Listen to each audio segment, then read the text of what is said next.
Let's talk about Minecraft. In order to understand and to analyze video games, one must first gather and comprehend all of its ingredients, all the extra aspects that come from other art forms.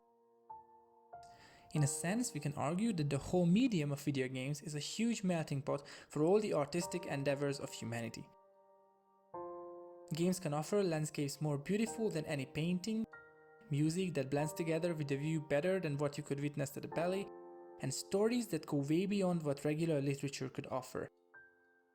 With video games came an incomprehensible amount of opportunities. Stories written by game designers and developers became not only something that we can experience like a novel, but be a part of, be immersed in, and eventually influence. Stories are a key element in the majority of video games. Using Simon Egenfeldt-Nielsen's definition, games in which stories play a significant role are called narrative video games. But to be able to go further with this term, we must first discuss what narrative means when it comes to video games. While in traditional narratives we have several ingredients, the story, the text and the narration, video game narratives are quite different in this regard, since traditional literature can be read as the work of one person. The story, the text and the narration are all of the creation of a single author, and no matter who reads it, it will remain the same.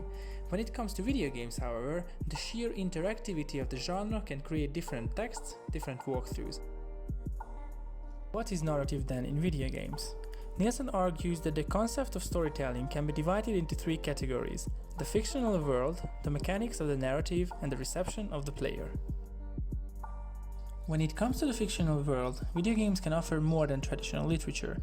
It is not only the physical place where the plot happens, but also carries value on its own while prompting the player to engage with it, maybe creating experiences that the developers have not intended.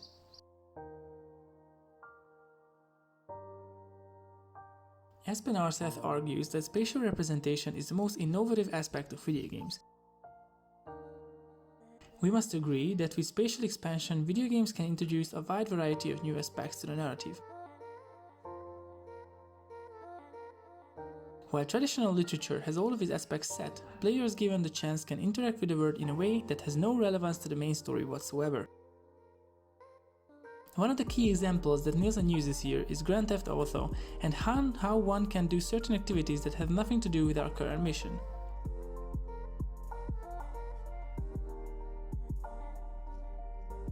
Writer Gordon Calleja examined the importance of gameplays as a powerful factor in engaging players and giving them the sense that they are inhabiting the place rather than merely perceiving a representation of space. Video games with huge game spaces and with a variety of activities can give the player the sense of a living and breathing world. Red Dead Redemption 2 Saint Denis is one of the examples for such a thriving surrounding, with tons of non-player characters who seem to keep the city alive even without the input of the player. One of the biggest problems for game designers and developers is trying to steer the player into the direction of the plot without forcing them and yet keeping the gameplay interesting. The central question of creating a narrative in video games is how to make a plot without telling the player what to do. Basic concept designers use to organize narrative action is so-called branching. Simply put, branching is the concept of having multiple paths in narration. Even with branching, developers are using so-called bottlenecks to make sure players are going in the right direction. This linear narrative can be found in most of the adventure games. What we see now is a closed building. There's only one way to go and one activity to do. You go from room to room, dungeon to dungeon, and are doing the same thing. This type of narration with really limited freedom can be called the adventure game narrative. In such fiction, there is no continuous curve. Players have to fight battles, solve puzzles, but there is no emotional curve that prompts players to seek satisfaction in achieving victory. In these games, players ultimately solve the story instead of creating it. Jasper Jewell calls these games progression games, since the player has to complete certain obstacles to conquer the game. According to Jewell, the other main group of video game narratives is immersion games. These narratives do not follow traditional literature's linearity, and with its artificial intelligence will adapt to the behavior of the player. Nielsen is using the example of a dragon in a cave to demonstrate the differences between the progression and emergence games. In a progression game, upon entering the cave, the player would have to kill the beast, while in an emergence game we would have the option to talk to it and maybe avoid fighting as a whole. If we look at how narrative video games sell, we can conclude that games with noticeable consequences in their plot are more popular, which means that players like to play games where their decisions have major influence on the story.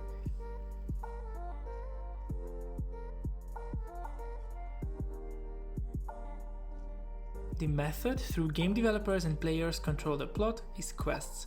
These are the building blocks of the story of a video game. Quests are small missions players have to complete for rewards and experience points. Through quests, designers can influence the plot and with that, players as well.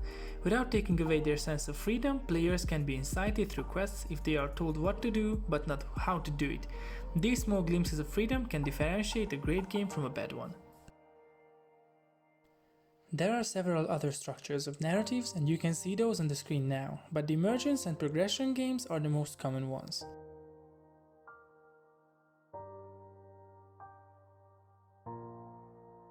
Literary repertoire is a concept through which players can understand games more. Wolfgang Iser defined literary repertoire as the familiar territory within the text.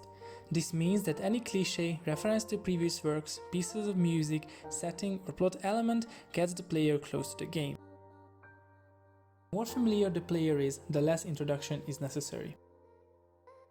According to Nielsen, repertoire can both affect content, as in recognizing a code, or form when it comes to recognizing the general features of a horror game, for example. If one cannot successfully determine the relevant repertoire, one will not be able to enjoy the game as intended. Following Nielsen's example, if the player in the beginning of the Elder Scrolls V Skyrim thinks that the game is about the importance of freedom and wishes to stick with Ralof, they will never be able to complete the main story. Overall, video game narratives have a unique way of grabbing the player's attention with all its aspects that come from the genre's biggest advantage: interactivity.